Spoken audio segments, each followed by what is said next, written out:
Hello. How you doing? So I just wanted to provide a few updates as to what's been happening since my last video. I shared that I met somebody and her dad was selling a car and it was super exciting. I did go and I looked at the car, and what they didn't tell me was that the side was damaged, and the car is still like good. It drives well, but I think it's also out of my budget, and my budget is very small, y'all. Very small.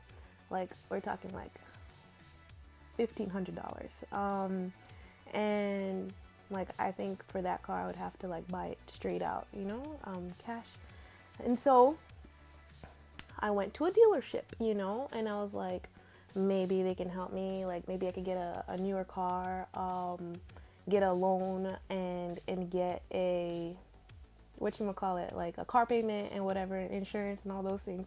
My family has been like counseling me to really get a newer vehicle or lease it because, I'm out here by myself and it makes sense, with insurance and warranty and all of those things. And so, I was like, all right, I can do this. I'm getting my adulting in at 25, and I'm like, yeah, I'll lease a car. No, not lease, but I wanted to buy a car. And so I went to the dealership on Tuesday, and I was like looking at this. Somebody said that like I could get a Hyundai Elantra or Accent for like basically the price of a used car. So I was like, okay, I'm gonna go the new car route, And so I drove it, and it was nice. And then it looked basic still though, and I was like, if I'm gonna be buying a new car, like, does it have to be so basic? Like, can I get Apple CarPlay, like a sunroof? Can I get something? You know what I mean? And so he showed me those models, and they're a little bit more pricey, but I mean, it still sounded good, And so then I was like, all right, bro, I'm not getting a car right now. You can relax. But thank you for showing me. And I went to Nissan right after, and I told them my situation, and I told them I was renting a car for a month, and I'm looking for a new car, but it's my first car. And they're like, okay, all right, let's see like what your options are. Let's contact the bank because you're a first time buyer, and we'll figure out what you can even look at, because it makes no sense to waste time if you're gonna go down that route. And I was like, all right, cool. And so did all the paperwork with this lady, and then she's like getting everything situated, and then she's like, okay, you can go look at the Nissan.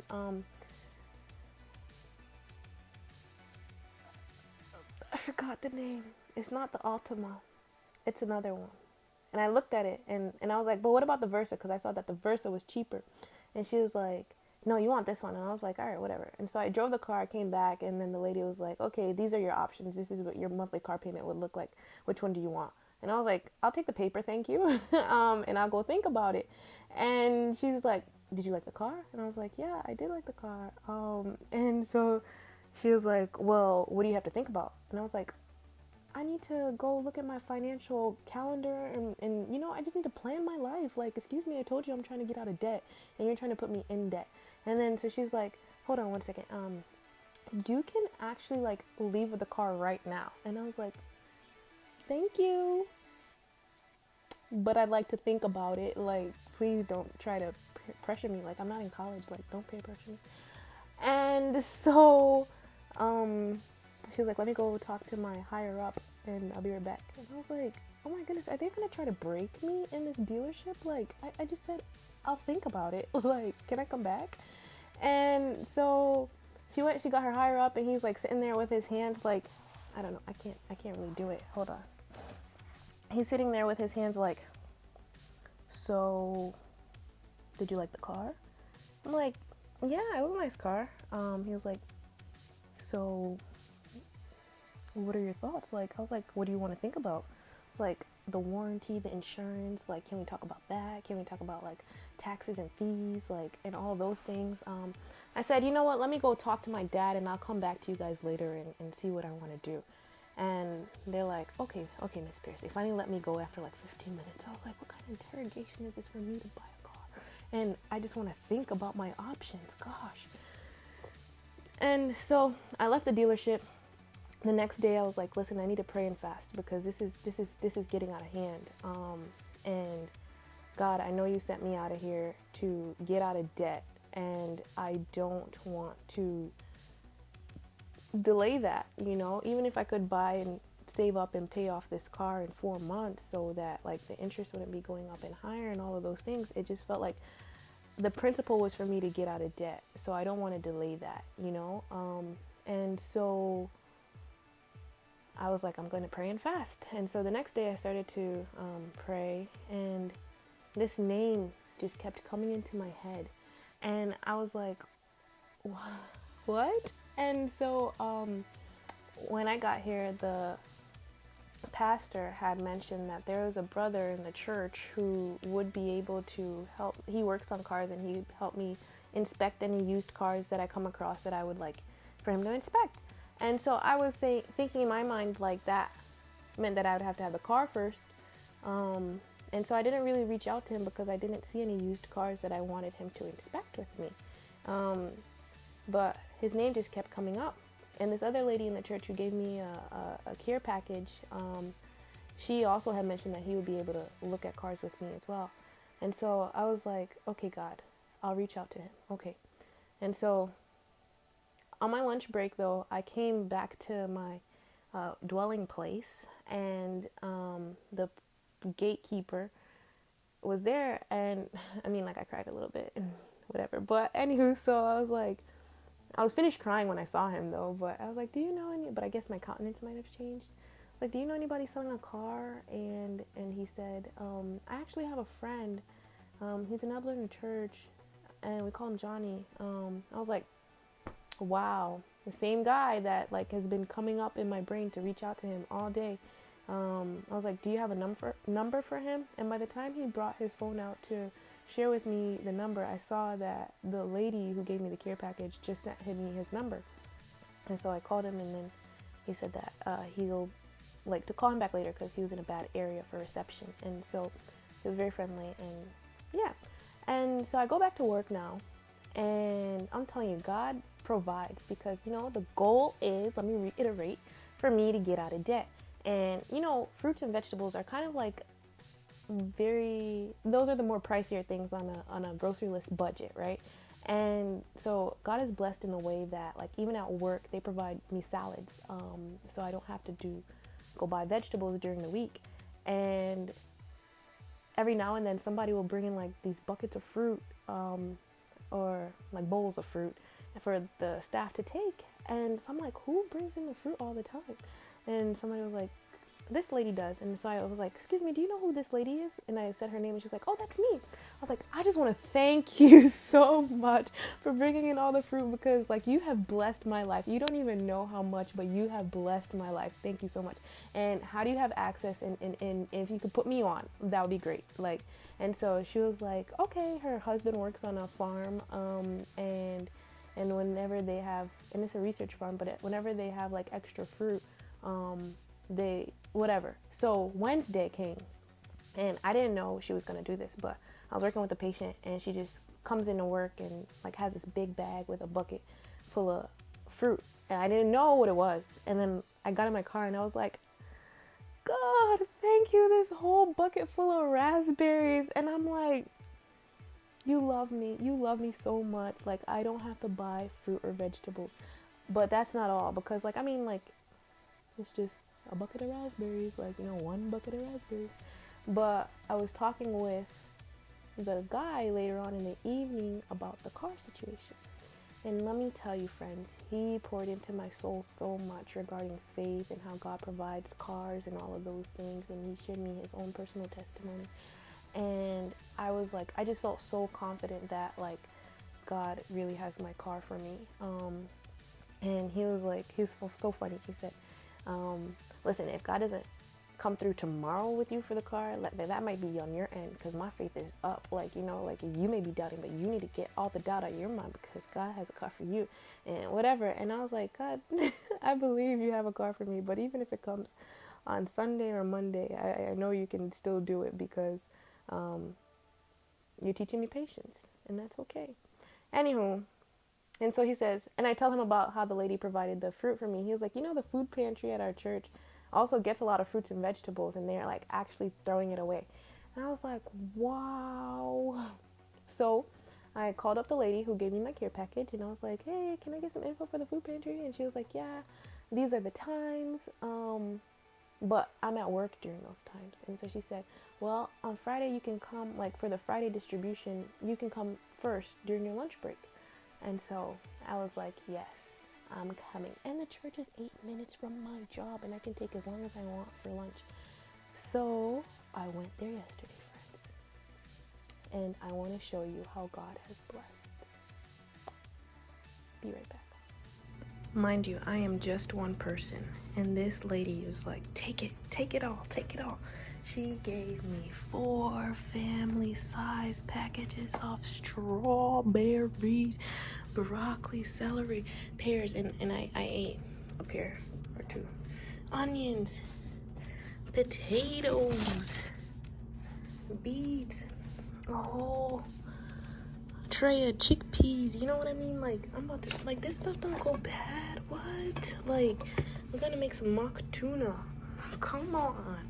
Some soy milk. Mommy, I know you don't really like me eating soy. However, like, God provided. And some healthy green bread. Like, this is frozen beets. Like, get out. Like, get that iron, the blood. Booster. And we got some quick oats. I can make some loaves or something like that. Cornflakes. We gotta zhuzh this up. Like, I mean, we're gonna do something with it, but and some toasted oats. Like, I mean, it's plain, but God provided and we're not complaining. And then we got the black beans. We got the crock pot.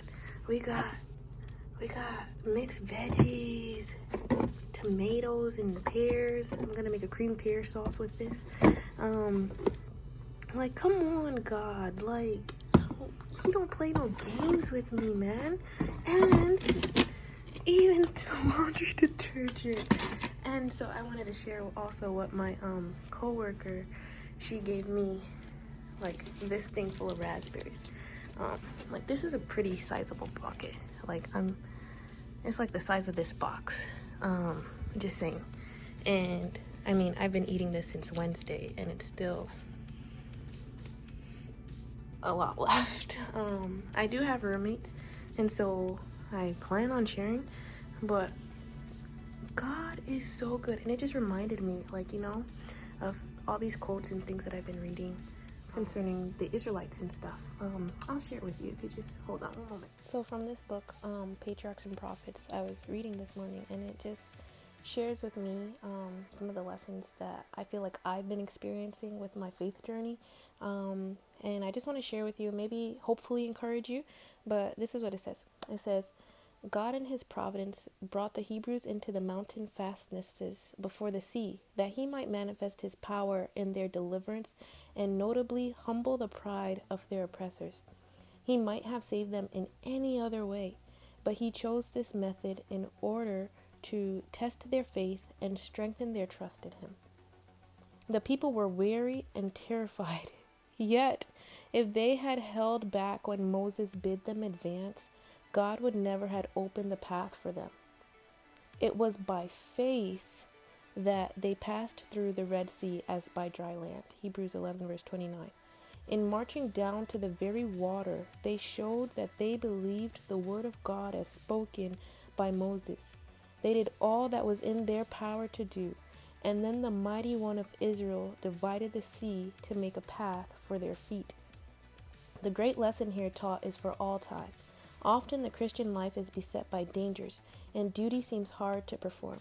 The imagination pictures impending ruin before and bondage or death behind. Y'all don't even want to know what I was imagining, but yet the voice of God speaks clearly. Go forward. We should obey this command, even though our eyes cannot penetrate the darkness, and we feel the cold waves around our feet. The obstacles that hinder our progress will never disappear before a halting, doubting spirit. Those who defer obedience till every shadow of uncertainty disappears and there remains no risk of failure or defeat, will never obey at all.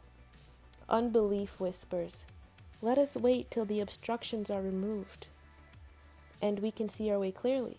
But faith courageously urges an advance, hoping all things, believing all things. The cloud that was a wall of darkness to the Egyptians was to the Hebrews a great flood of light, illuminating the whole camp and shedding brightness upon the path before them. So the dealings of providence bring to the unbelieving darkness and despair, while to the trusting soul they are full of light and peace.